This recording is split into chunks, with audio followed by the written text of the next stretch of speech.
Hi guys, ഇന്നിപ്പോൾ ഞാൻ ഉണ്ടാക്കാൻ പോകുന്നത് നല്ലൊരു ഉഗ്രൻ ഉഴുന്നുവടയാണ്. അതിവിടെ നല്ല തണുപ്പാണ്. വൈകുന്നേരത്തെ ഒരു 4 മണി പലഹാരത്തിൻ്റെ പിള്ളേർ വരുമ്പോഴേക്കും ഉണ്ടാക്കി വെക്കുന്നതാണ്. അതിലേക്ക് ഒരു ചെറിയ കഷ്ണം ഇഞ്ചി കൊത്തി അരിഞ്ഞത്, ഒരു 2 കഷ്ണം തേങ്ങ കൊത്തി അരിഞ്ഞത്, ഒരു 2 പച്ചമുളക് കൊത്തി അരിഞ്ഞത്, കുറച്ച് കറിവേപ്പില, ഒരു 1/2 സവാള കൊത്തി അരിഞ്ഞത്, കുറച്ച് കുരുമുളക് ചതച്ചത്. അങ്ങനെ ഉഴുന്ന് ഞാൻ 1 കപ്പ് ഉഴുന്ന് വെള്ളത്തിലിട്ട് കുതിർത്തി 4 മണിക്കൂറായി കുതിർത്ത് വെച്ചത്. ഇനി നമുക്ക് ഇത് അരയ്ക്കാം. ഇത് അരയ്ക്കാൻ വേണ്ടി ഞാൻ ഇപ്പോൾ ഇതുപോലെ ഒരു 3 സ്പൂൺ വെള്ളം ഒഴിക്കുന്നുണ്ട്. ഇനി വേണമെന്നുണ്ടെങ്കിൽ നമുക്ക് വീണ്ടും ഒഴിക്കാം. വീണ്ടും 2 സ്പൂൺ വെള്ളം കൂടി ഒഴിച്ചു കൊടുക്കുമ്പോൾ അരിഞ്ഞിട്ടില്ല, 2 സ്പൂൺ വെള്ളം കൂടി ഒഴിച്ചു കൊടുക്കാം.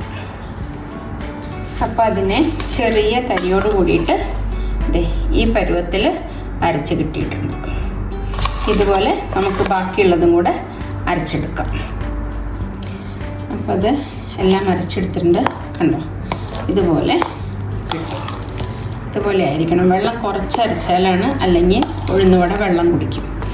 ഇതിലേക്ക് അരിഞ്ഞു വെച്ച എല്ലാതും ഇടാം. ഉള്ളി, കറിവേപ്പില, പച്ചമുളക്, തേങ്ങാക്കൊത്തിട്ടാൽ നല്ലൊരു ടേസ്റ്റാണ്, നല്ല രുചിയാണ് തേങ്ങാക്കൊത്തിന്. കൂടെ തന്നെ ഇഞ്ചി അതിലും രുചിയാണ്. വടക്ക് ഏറ്റവും സ്പെഷ്യൽ ഇതൊക്കെയാണ്. ഇനി ആവശ്യത്തിന് ഉപ്പിടാം, സ്വാദനുസരിച്ച് ഉപ്പിടാം.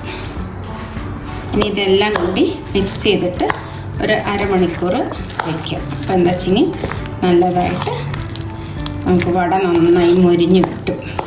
ഒന്ന് സെറ്റായി വരുമല്ലോ അപ്പോഴേക്കും.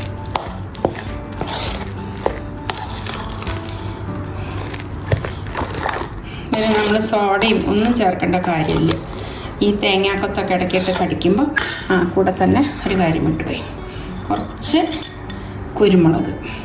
ഇത് കുറച്ച് ഒരു 2-3 കുരുമുളക്. ഇതിപ്പോൾ കുറച്ച് മാവുള്ളതുകൊണ്ട് കുറച്ച് കുരുമുളക് മതി. ഇതെല്ലാം കൂടെ ഇളക്കി നമുക്ക് 1/2 മണിക്കൂർ റെസ്റ്റ് ചെയ്യാൻ വയ്ക്കാം.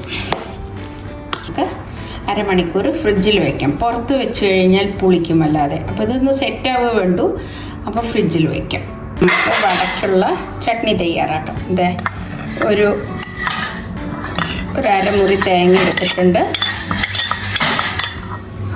അതിലേക്ക് ചെറിയൊരു കഷ്ണം ഇഞ്ചി അതിടാം. അതിലേക്ക് ചെറിയൊരു പീസ് സവാള കഷ്ണം അതും. പിന്നെ കൂടെ തന്നെ ഒരു മുളക്, കാരണം ഇവിടെ വടക്ക് എരിവുണ്ട്, അപ്പോൾ അതിലധികം എരിവിടുന്നില്ല. ഒരു മുളക്, പാകത്തിന് ഉപ്പും ചേർത്ത്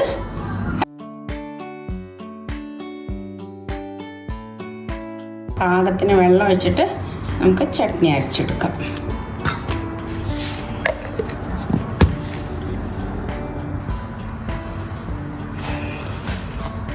ഇനി നമുക്ക് വട ഉണ്ടാക്കാനുള്ള എണ്ണ ഒഴിക്കാം.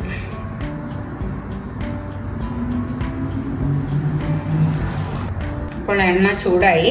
അപ്പോൾ ഇതിൽ ഒരു പാത്രത്തിൽ കുറച്ച് വെള്ളം കൈ നനച്ച്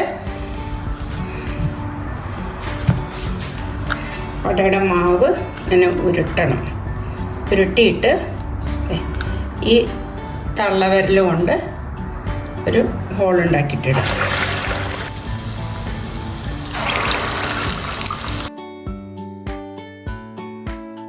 കയ്യിൽ വെള്ളം തൊട്ടാൽ മാത്രമേ ഇത് നമുക്ക് കയ്യിലൊട്ടാതെ കിട്ടുള്ളൂ.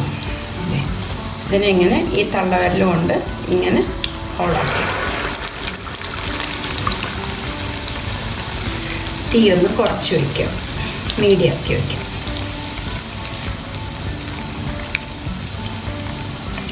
തീയെ കുട്ടിയും കുറച്ചിരിക്കണം, അങ്ങനെ ഒരുപോലെയായ ഉള്ളു വേവില്ല.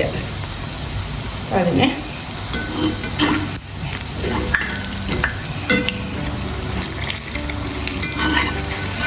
ഞാൻ എണ്ണ കുറച്ചാണ് ഒഴിച്ചത്. കാരണം ഒരു പ്രാവശ്യം ഉപയോഗിച്ച എണ്ണ പിന്നെ രണ്ടാമത് വറക്കാറില്ല ഞാൻ.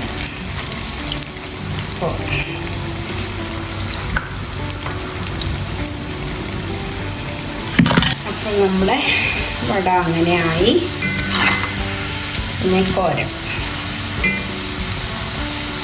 ഈ ആദ്യം ഇത് വെച്ചിട്ട് പിന്നെ ഞാനൊന്ന് സ്ലോ ആക്കിയിട്ട് വെച്ചു. കാരണം എന്താ പറയുക, എൻ്റെ ഉള്ളു വേവില്ല. അപ്പം അതിന് ഒരു 4-5 മിനിറ്റ് എടുത്തിട്ടുണ്ട്. ഇതിന് എണ്ണ കുടിച്ചിട്ടില്ല. വെള്ളം കറക്റ്റായിട്ട് എടുത്തു കഴിഞ്ഞാൽ എണ്ണ കുടിക്കില്ല. വെള്ളത്തിരി കൂടി കഴിഞ്ഞാൽ എണ്ണ കുടിക്കും.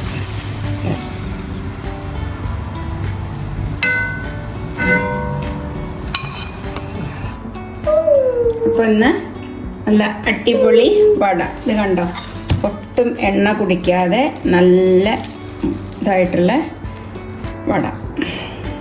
ഒട്ടും എണ്ണ കുടിച്ചിട്ടില്ല, നല്ലോണം ഉള്ളു വെന്ത് നല്ല ക്രിസ്പായിട്ടുള്ള വട. ഇന്നത്തെ 4 മണി പലഹാരം.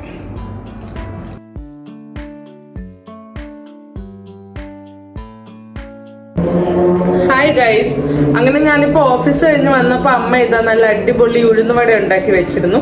ചൂടോട് ഞാനത് കഴിക്കാൻ പോവാന്ന്. അമ്മ അതിന്റെ കൂടെ രാവിലത്തെ സാമ്പാറും ചട്നിയും ഒക്കെ വിളമ്പിയിട്ടുണ്ട്. കുഞ്ഞു ഇവിടെ നിന്ന് കരയുവാണ്, അതാണ് ഈ സൗണ്ട് കേട്ടോ. അവൾക്കും ടേസ്റ്റ് ചെയ്യണമെന്ന് തോന്നുന്നു. സൂപ്പർ ആയിട്ടുള്ള വടയാ. എല്ലാവരും ഇത് ഉറപ്പായിട്ടും ട്രൈ ചെയ്ത് നോക്കണേ. എന്നിട്ട് ഞങ്ങളെ ഫീഡ്ബാക്ക് അറിയിച്ചു എങ്ങനെയുണ്ടെന്നൊക്കെ. താങ്ക് യു അമ്മ.